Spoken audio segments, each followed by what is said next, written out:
Vous suivez la télévision Sanganiro. Bienvenue, chers téléspectateurs, à ce journal dont voici les principaux titres.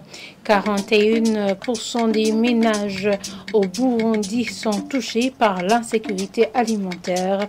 Selon un rapport de 2023, ceci a été dit cette semaine lors de la présentation et validation du cadre de programmation pays 2024-2023 de l'organisation onusienne qui s'occupe de l'agriculture, la FAO.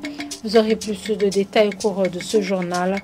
Et certaines femmes légales sont abandonnées avec leurs enfants au profit des jeunes concubines, et d'autres victimes de leur vulnérabilité sont engrossées puis abandonnées à elles seules à s'occuper de leurs enfants. L'administrateur communal de Rumongue appelle les hommes qui font cela à délaisser ces pratiques. Voilà pour le sommaire. Les détails, c'est tout de suite.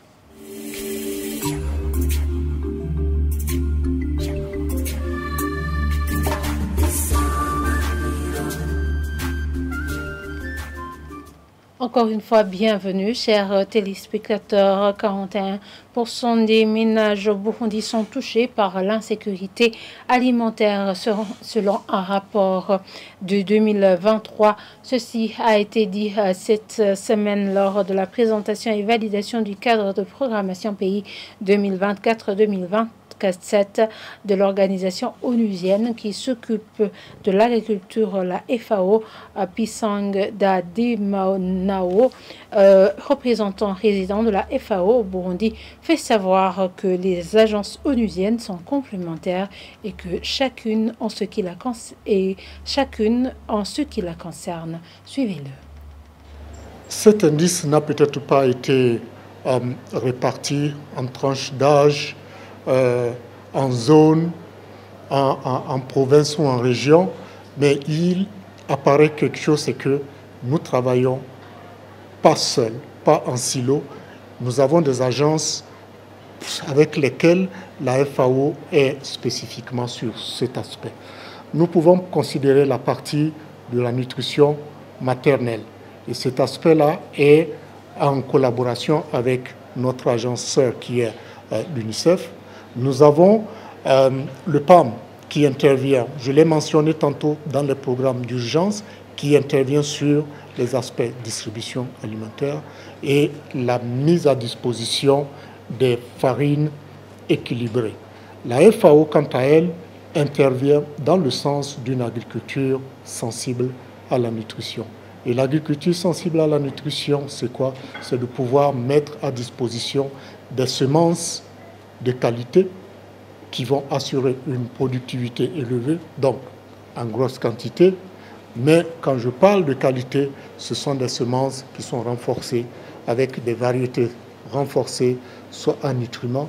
C'est aussi comme les patates douces à chair orange, c'est des variétés de haricots qui sont bien adaptées et certaines variétés de maïs, mais aussi la diversification de la production. Et cette diversification doit pouvoir aller dans le sens des produits animaux, notamment la viande, le lait, les œufs et la volaille. Et vous saurez que ce programme sur 4 ans requiert une enveloppe de plus de 58 milliards de dollars pour son exécution, sachant que plus de 18 milliards sont déjà disponibles, a informé Apollinaire Masuguru, chargé des programmes à la FAO Burundi. Et poursuivons ce journal par le secteur du transport maritime. Le Conseil des ministres tenu ce mercredi a autorisé la notification d'adhésion du Burundi au Comité international permanent du transport maritime ISCOS. Ce conseil a estimé que l'adhésion à cette organisation permet de protéger l'importateur ou l'exportateur burundais contre les coûts trop élevés par conteneur importé ou exporté appliqués par les grandes compagnies de transporteurs, d'assurance et de transitaires ou d'autres commissionnaires. Suivez à ce propos les précisions du secrétaire général de l'État, Jérôme Nyonzima. l'ISCOS est une organisation maritime créée en 1967 par le Kenya, la Tanzanie, l'Ouganda et la Zambie pour promouvoir, protéger, coordonner les intérêts liés au transport maritime des marchandises importées ou exportées par les pays membres et par les pays membres. D'autres États, y compris le Burundi, ont déjà entamé le processus de rejoindre l'ISCOS. L'adhésion à cette organisation permet de protéger l'importateur ou l'exportateur burundais contre les coûts trop élevés par conteneur importé ou exporté appliqués par les grandes compagnies de transporteurs, d'assurance, de transitaires ou d'autres commissionnaires. Après analyse, le Conseil des ministres a autorisé la notification d'adhésion du Burundi à cette organisation. Et je vous l'avais dit en titre, les hommes de la commune Rumongue en général et ceux de la zone Kizoka sont appelés à couper court aux abandons familiaux ainsi qu'au concubinage au profit de l'éducation de leurs enfants. Cet appel est d'Augustin Minani, l'administrateur communal de Rumongue, ce mercredi après les plaintes publiques de certaines femmes légales qui sont abandonnées avec leurs enfants au profit des jeunes concubines et d'autres femmes victimes de leur vulnérabilité qui sont engrossées puis abandonnées à elles seules à s'occuper plutôt de leurs enfants. Le point avec Jean-Pierre Misako.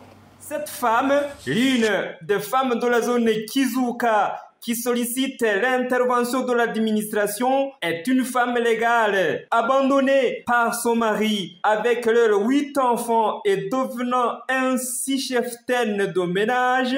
Elle dit que son mari a épousé une autre femme et vend en clandestinité propriétés et biens familiaux, ce qui complique la vie dans le ménage abandonné. Elle demande que son mari soit recherché et ramené à la raison. Cette autre femme, sollicitant l'intervention de l'administration pour l'aider dans l'obtention de la pension alimentaire, a eu 2 enfants avec un homme marié à une autre femme et se retrouve aujourd'hui dans l'incapacité de vivre seul avec leurs 2 enfants, leur père n'intervenant en rien dans la satisfaction de leurs besoins s'il est sollicité selon ses dires en sanglots. Augustin Minani, administrateur communal de Rumongue, rappelle que les hommes sont des chefs de ménage. Il demande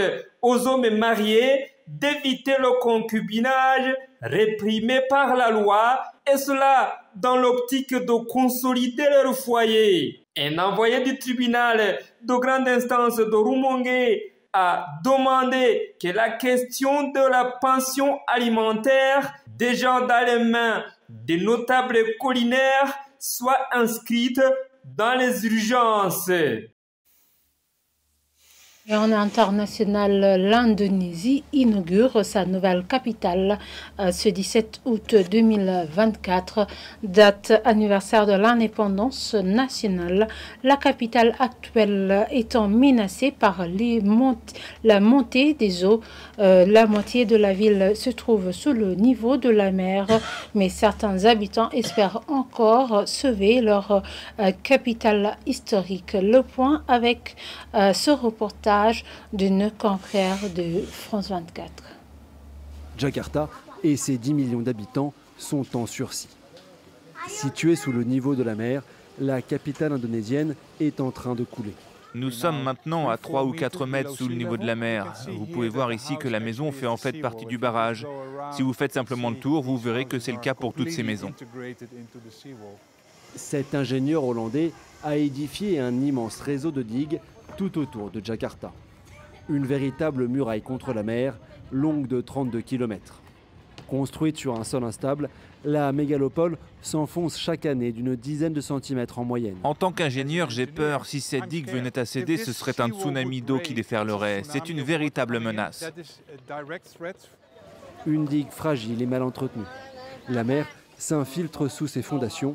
Elle pourrait s'effondrer à tout instant. Malgré le danger, les habitants sont résignés. On a l'habitude, donc on n'a pas peur. Et puis on n'a pas le choix, mon travail est ici. Je fais des balades en bateau avec des touristes. Chiara Salcibala est née dans un de ces quartiers menacés de submersion. Alors, pour le sauver, elle est devenue ingénieure. Son objectif, construire des digues plus hautes et plus résistantes. Sans nouvelles infrastructures, cela ne fait aucun doute. Jakarta va couler avec de plus en plus d'inondations, donc j'ai voulu m'engager pour sauver la ville. Sauver Jakarta, une mission impossible. Car devant les risques, le gouvernement a décidé de déménager la capitale à plus de 1000 km sur l'île de Bornéo. C'est vrai qu'une capitale ne devrait pas couler, et donc je soutiens ce déménagement. Mais est-ce que cela implique que le gouvernement va laisser Jakarta totalement à l'abandon? La nouvelle capitale sera officiellement inaugurée le 17 août. Mais à Jakarta, le combat contre la mer continue. D'ici 2050, près de 2 millions d'habitants pourraient être déplacés si rien n'est fait.